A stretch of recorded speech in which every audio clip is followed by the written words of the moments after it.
Hi hello ನಮಸ್ತೆ, welcome back to my YouTube channel. ಇವತ್ತಿನ ವಿಡಿಯೋದಲ್ಲಿ ನಾನು ಮನೆಯಲ್ಲೇ ಇವಾಗ ತುಂಬ ಹೇರ್ ಫಾಲ್ ಆಗ್ತಾ ಇರುತ್ತಲ್ವ, ಮನೆಯಲ್ಲೇ ಯಾವ ರೀತಿ ಹೋಮ್ ರೆಮಿಡಿಗಳನ್ನು ಮಾಡ್ಕೊಳ್ಳೋದ್ರ ಮೂಲಕ ಹೇರ್ ಫಾಲನ್ನು ಕಡಿಮೆ ಮಾಡ್ಕೊಳ್ಳೋದು ಅನ್ನೋದ್ರ ಬಗ್ಗೆ ಒಂದು ವಿಡಿಯೋನ ಮಾಡ್ತಾ ಇದ್ದೀನಿ. ಇವಾಗಂತೂ ಚಳಿಗಾಲ ಸ್ಟಾರ್ಟ್ ಆಯಿತು. ಚಳಿಗಾಲದಲ್ಲಿ ನಮ್ಮ ಸ್ಕಿನ್ ಪ್ರಾಬ್ಲಮ್ ಯಾವ ರೀತಿಯಾಗಿರುತ್ತೆ ಅದೇ ರೀತಿಯಾಗಿ ನಮ್ಮ ಹೇರ್ಸು ಕೂಡ ತುಂಬಾ ಪ್ರಾಬ್ಲಮ್ಸನ್ನು ಫೇಸ್ ಮಾಡಬೇಕಾಗತ್ತೆ. ಅಂದರೆ ಇವಾಗ ಡ್ಯಾಂಡ್ರಫ್ ಆಗಿರ್ಬೋದು, ಹೇರ್ ಫಾಲ್ ಆಗಿರ್ಬೋದು, ಆಮೇಲೆ ಕೂದಲು ಒಂಥರ ಎಂಡಲ್ಲಿ ಒಂಥರ ಡ್ರೈ ಆದಂಗೆ ಆಗಿಬಿಡುತ್ತೆ. ಆ ಥರ ಕಟ್ ಆಗೋದು ಅಂತ ತುಂಬ ಪ್ರಾಬ್ಲಮ್ಗಳನ್ನು ಫೇಸ್ ಮಾಡಬೇಕಾಗತ್ತೆ ಚಳಿಗಾಲದಲ್ಲಿ. ಇದೆಲ್ಲದಕ್ಕೂ ಕೂಡ ನಾವು ಮನೆಯಲ್ಲೇ ಹೋಮ್ ರೆಮಿಡಿಗಳನ್ನು ಮಾಡ್ಕೊಳ್ಳೋದ್ರ ಮೂಲಕ ನಮ್ಮ ಹೇರನ್ನು ಚೆನ್ನಾಗಿ ಇಟ್ಕೋಬೋದು. ಲಾಸ್ಟ್ ವಿಡಿಯೋದಲ್ಲಿ ನನಗೆ ಒಬ್ಬರು ಸಿಸ್ಟರ್ ಮೆಸೇಜ್ ಮಾಡಿದರು, ಮನೆಯಲ್ಲೇ ಸ್ಟ್ರೈಟ್ ಹೇರ್ ಕಟ್ಟನ್ನು ಯಾವ ರೀತಿ ಮಾಡ್ಕೊಳ್ಳೋದು ಅಂತ. ನಾನು ಲಾಸ್ಟ್ ಒಂದು ವಿಡಿಯೋದಲ್ಲಿ ತೋರಿಸಿದ್ದೆ ನಿಮಗೆ, ಅಂದರೆ ಸ್ಟೆಪ್ ಕಟ್ ಯಾವ ರೀತಿ ಮಾಡೋದು ಅಂಥೇಳಿ. ಆದರೆ ನಾನು ಸ್ಟ್ರೈಟ್ ಕಟ್ಟನ್ನು ಮಾಡಿ ತೋರಿಸಿಲ್ಲ. ನಾನು ಇವಾಗ ಆಲ್ರೆಡಿ ಶಾರ್ಟ್ ಹೇರ್ ಕಟ್ ಮಾಡ್ಕೊಂಡ್ಬಿಟ್ಟಿದ್ದೀನಿ, ತೋರಿಸೋಣ ಅಂತ. ಅಂದರೆ ಆದರೂ ಮೆಸೇಜ್ ಅದು ಕಾಮೆಂಟ್ ಮಾಡಿದ್ರಲ್ವ ಅಂಥೇಳಿ ನಾನು ಇವಾಗ ಅದನ್ನು ಕೂಡ ಇದೇ ವಿಡಿಯೋದಲ್ಲಿ ಆ್ಯಡ್ ಮಾಡ್ಕೊಳ್ತಾ ಇದ್ದೀನಿ. ಫಸ್ಟು ನಾನು ಸ್ಟ್ರೈಟ್ ಹೇರ್ ಕಟ್ಟನ್ನು ಯಾವ ರೀತಿ ಮಾಡೋದು ಅಂತ ತೋರಿಸ್ತೀನಿ. ಹಾಗೆಯೇ ನಮ್ಮದು ತುಂಬ ಹೇರ್ ಫಾಲ್ ಆಗ್ತಾ ಇದ್ದರೆ ಅದಕ್ಕೆ ಏನೇನು ಹೋಮ್ ರೆಮಿಡಿಗಳನ್ನು ಮಾಡ್ಕೋಬೋದು ಅನ್ನೋದನ್ನು ಕೂಡ ತೋರಿಸ್ತೀನಿ. ಹಾಗೆ ಒಂದು ಹೋಮ್ ಮೇಡ್ ಒಂದು ಹೇರ್ ಫಾಲ್ ಕಂಟ್ರೋಲ್ಗೆ ಒಂದು ಆಯಿಲನ್ನು ಕೂಡ ತೋರಿಸೋಣ ಅಂತ ಇದ್ದೀನಿ. ಫಸ್ಟು ಇವಾಗ ಸ್ಟ್ರೈಟ್ ಹೇರ್ ಕಟ್ಟನ್ನು ಯಾವ ರೀತಿ ಮಾಡೋದು ಅಂತ ತೋರಿಸ್ತೀನಿ. ಮೊದಲಿಗೆ ಕೂದಲನ್ನ ನೀಟಾಗಿ ಕೋಂಬ್ ಮಾಡ್ಕೋಬೇಕು. ಸಿಕ್ಕುಗಳಿಲ್ಲದೆ ಇರೋ ಥರ ನೀಟಾಗಿ ಕೋಂಬ್ ಮಾಡ್ಕೋಬೇಕು.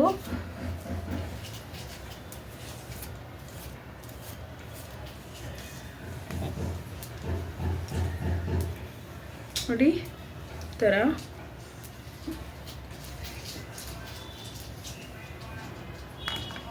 ಇವಾಗ ನೀಟಾಗಿ ಕೋಂಬ್ ಮಾಡಿದ ನಂತರ ಒಂದು ಈ ಥರ ಬ್ಯಾಂಡನ್ನು ಹಾಕ್ಕೊಂಡ್ಬಿಡಿ.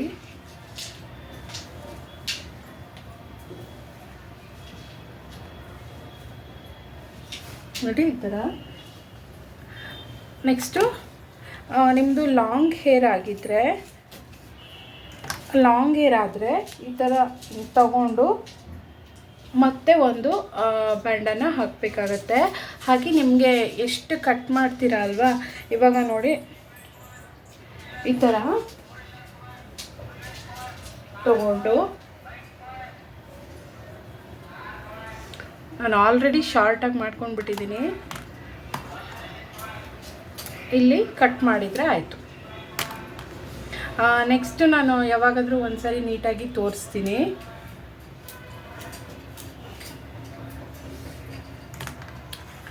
ಇಷ್ಟೇ ಮಾಡಿದರೆ ಸ್ಟ್ರೈಟಾಗಿ ಹೇರ್ ಕಟ್ಟನ್ನು ಈಸಿಯಾಗಿ ಮಾಡ್ಕೋಬೋದು. ಹಾಗೆಯೇ ನಾನಿವಾಗ ಕೆಲವೊಂದು ಹೋಮ್ ರೆಮಿಡಿಗಳನ್ನು ಮಾಡಿ ತೋರಿಸ್ತೀನಿ ಅಂತ ಹೇಳಿದ್ನಲ್ವ ಹೇರ್ ಫಾಲ್ ಕಂಟ್ರೋಲ್ಗೆ. ಈ ಹೇರ್ ಫಾಲ್ ಕಂಟ್ರೋಲ್ಗೆ ನಾವು ಈ ಥರ ಹೋಮ್ ರೆಮಿಡಿಗಳನ್ನು ಮಾಡ್ಕೊಳ್ಳೋದು ತುಂಬಾ ಯೂಸ್ಫುಲ್ ಅಂತ ಹೇಳ್ತೀನಿ. ಯಾಕೆ ಅಂದರೆ ಇವಾಗ ಯಾವುದೇ ಹಾರ್ಶ್ ಕೆಮಿಕಲ್ ಇರಲ್ಲ, ಹಾಗೆಯೇ ಯಾವುದೇ ಸೈಡ್ ಎಫೆಕ್ಟ್ಸ್ ಕೂಡ ಇರಲ್ಲ. ಆಮೇಲೆ ಈಸಿಯಾಗಿ ನಾವು ಮನೇಲಿ ಸಿಗುವಂಥ ಐಟಮ್ಸನ್ನು ಯೂಸ್ ಮಾಡಿಕೊಂಡು ನಾವು ಈ ರೆಮಿಡಿಗಳನ್ನು ಮಾಡ್ಕೋಬೋದು.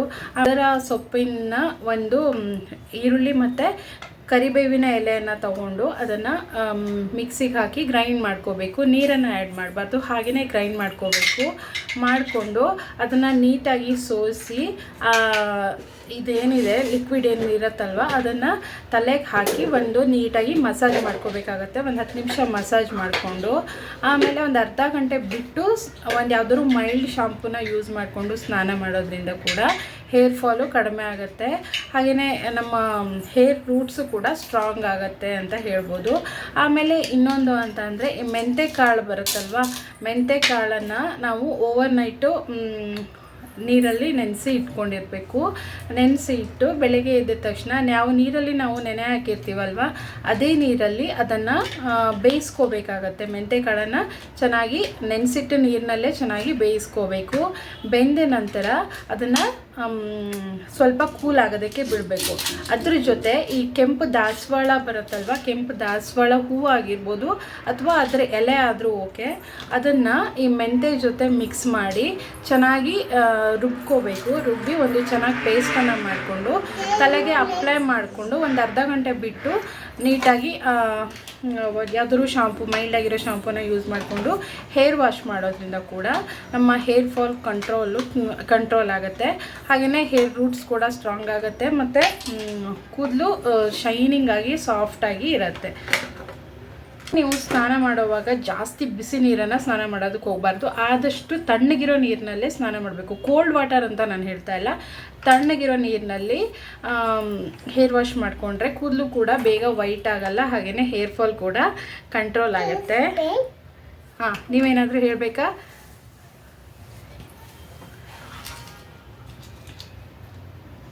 ಆಮೇಲೆ ಅಲೋವೆರಾ ಜೆಲ್ ಅಂದರೆ ನಿಮ್ಮ ಮನೆಯಲ್ಲೇ ಇರತ್ತಲ್ವ ಅಲೋವೆರಾ, ಅದರ ಜೆಲ್ಲನ್ನು ತೆಗೆದು ತಲೆ ಸ್ನಾನ ಮಾಡುವಾಗ ಅದನ್ನು ಹಾಕಿ ಒಂದು 10 ನಿಮಿಷ ಚೆನ್ನಾಗಿ ಮಸಾಜ್ ಮಾಡಿಕೊಂಡು ಆಮೇಲೆ ತಲೆ ಸ್ನಾನ ಮಾಡಿ.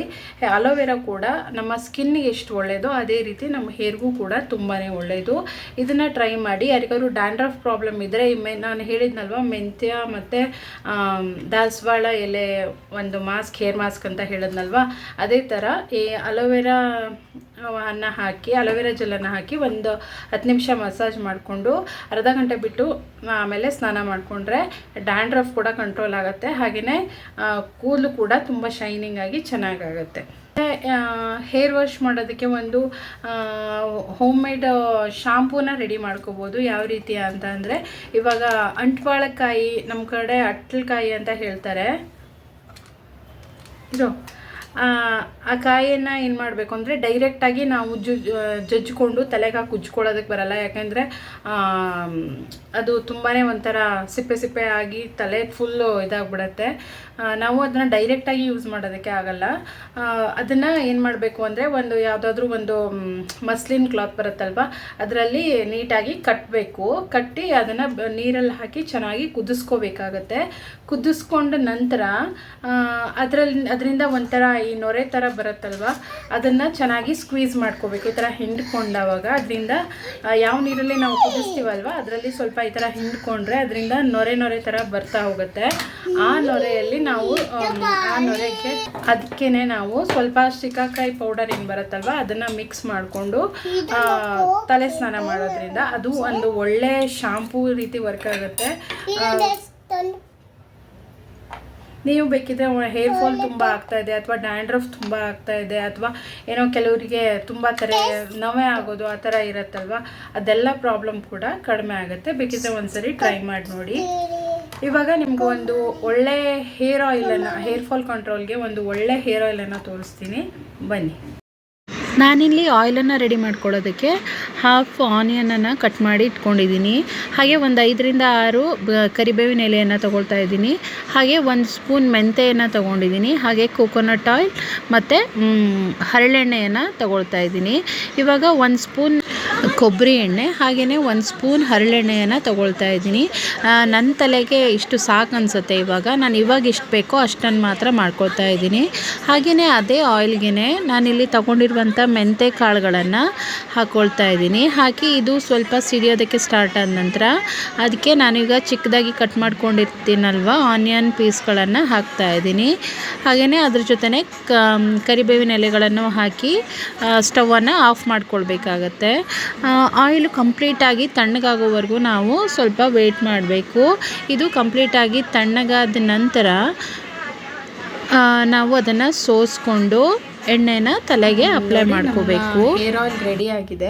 ಇದ್ರ ಜೊತೆನೆ ದಾಸವಾಳ ಎಲೆ ಏನು ಬರುತ್ತಲ್ವ, ದಾಸವಾಳ ಎಲೆ ಅಥವಾ ದಾಸವಾಳ ಹೂವು ಯಾವ್ದು ಸಿಕ್ಕಿದ್ರು ಇದ್ರ ಜೊತೆನೆ ಹಾಕಿ ಇದೇ ಥರ ಸ್ವಲ್ಪ ಬಾಯ್ಲ್ ಮಾಡ್ಕೋಬೇಕಾಗತ್ತೆ. ಇದು ಫುಲ್ ಕಂಪ್ಲೀಟಾಗಿ ತಣ್ಣಗಾದ ನಂತರ ಇದನ್ನು ನಿಮ್ಮ ಇದೇನಿದೆ ಸ್ಕಾಲ್ಪ್ಗೆ ನೀಟಾಗಿ ಹಚ್ಕೊಂಡು ಲೈಟಾಗಿ ಮಸಾಜ್ ಮಾಡ್ಕೋಬೇಕು. ನೋಡಿ ಈ ಥರ. ನನಗೂ ಕೂಡ ತುಂಬಾ ಹೇರ್ ಫಾಲ್ ಆಯಿತು. ಆವಾಗ ನಾನು ಯಾವುದೇ ಕೇರ್ ಮಾಡಿಲ್ಲ. ಇವಾಗ ಸ್ವಲ್ಪ ಏನಾದರೂ ಹೋಮ್ ರೆಮಿಡೀಸನ್ನು ಮಾಡ್ಕೊಳ್ತಾ ಇರೋದಕ್ಕೆ ಪರವಾಗಿಲ್ಲ. ಇವಾಗ ಸ್ವಲ್ಪ ಹೇರ್ ಫಾಲೆಲ್ಲ ಕಡಿಮೆ ಆಗಿದೆ. ವಿಂಟರ್ ಸೀಸನಲ್ಲಿ ಸ್ವಲ್ಪ ಹೇರ್ ಬಗ್ಗೆ ಜಾಸ್ತಿನೇ ಕೇರನ್ನು ತಗೋಬೇಕು. ಇಲ್ಲಾಂದರೆ ಡ್ಯಾಂಡ್ರಫ್ ಎಲ್ಲ ಈ ವಿಂಟರ್ ಸೀಸನಲ್ಲೇ ಜಾಸ್ತಿ ಆಗಿರೋದ್ರಿಂದ ನಾವು ಈ ಥರ ವಿಂಟರ್ ಸೀಸನಲ್ಲಿ ಸ್ವಲ್ಪ ಈ ಥರ ಹೇರ್ ಆಯಿಲನ್ನು ಮಾಡ್ಕೊಳ್ಳೋದಾಗಿರ್ಬೋದು, ಹೇರ್ ಮಾಸ್ಕ್ ಆಗಿರ್ಬೋದು, ಯಾವುದಾದ್ರೂ ಹೋಮ್ ರೆಮಿಡೀಸನ್ನು ಮಾಡ್ಕೊಳ್ತಾನೆ ಇರಬೇಕಾಗತ್ತೆ. ನೋಡಿ ಈ ಥರ ನೀಟಾಗಿ ನಮ್ಮ ಸ್ಕಾಲ್ಪ್ಗೆ ನೀಟಾಗಿ ಆಯಿಲನ್ನು ಮಾಡಿಕೊಂಡು, ಯಾವುದಾದ್ರೂ ಇವಾಗ ನಾವು ಕೈಯಲ್ಲೇ ಮಸಾಜ್ ಮಾಡ್ತೀನಿ ಅಂದರೂ ಓಕೆ, ಇಲ್ಲಾಂದರೆ ಇವಾಗ ಈ ಥರ ಹೆಡ್ ಮಸಾಜರ್ ಬಂದಿದೆ, ಇದರಲ್ಲೂ ಕೂಡ ನೀಟಾಗಿ ಈ ಥರ ಮಸಾಜ್ ಮಾಡ್ಕೋಬೋದು. ಈ ಥರ ಮಸಾಜ್ ಮಾಡ್ಕೊಳ್ಳೋದ್ರಿಂದ ತಲೆಗೆ ಒಂದು ಒಳ್ಳೆ ಇದು ಏನೋ ಒಂಥರ ಬ್ಲಡ್ ಸರ್ಕ್ಯುಲೇಷನ್ ಕೂಡ ಚೆನ್ನಾಗಾಗತ್ತೆ. ಆಮೇಲೆ ಸ್ಟ್ರೆಸ್ ಕೂಡ ಒಂಥರ ಕಡಿಮೆ ಆಗುತ್ತೆ ತಲೆಗೆ ಮಸಾಜ್ ಮಾಡ್ಕೊಳ್ಳೋದ್ರಿಂದ.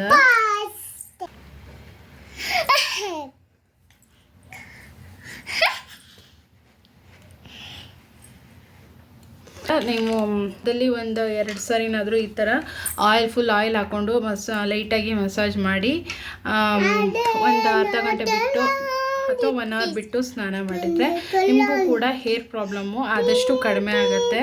ಅಷ್ಟೇ ತಲೆಗೆ ಬ್ಲಡ್ ಸರ್ಕ್ಯುಲೇಷನ್ ಎಲ್ಲ ಚೆನ್ನಾಗಾಗೋದ್ರಿಂದ ಹೇರ್ ಗ್ರೋತ್ ಕೂಡ ಚೆನ್ನಾಗಾಗತ್ತೆ ಅಂತ ಹೇಳ್ಬೋದು. ಈ ವಿಂಟರ್ ಸೀಸನಲ್ಲಿ ನೀವು ಒಮ್ಮೆ ಟ್ರೈ ಮಾಡಿ ನೋಡಿ. ಇವಾಗ ನಾನು ನೆಕ್ಸ್ಟ್ ವಿಡಿಯೋದಲ್ಲಿ ಹೇರ್ ಫಾಲ್ಗೆ ಅದೇ ನಾನು ಹೇಳಿದ್ನಲ್ವ ಹೇರ್ ಮಾಸ್ಕನ್ನು ಪ್ರಿಪೇರ್ ಮಾಡೋದು ಯಾವ ರೀತಿ ಅಂಥೇಳಿ ನೆಕ್ಸ್ಟ್ ವಿಡಿಯೋದಲ್ಲಿ ತೋರಿಸ್ತೀನಿ.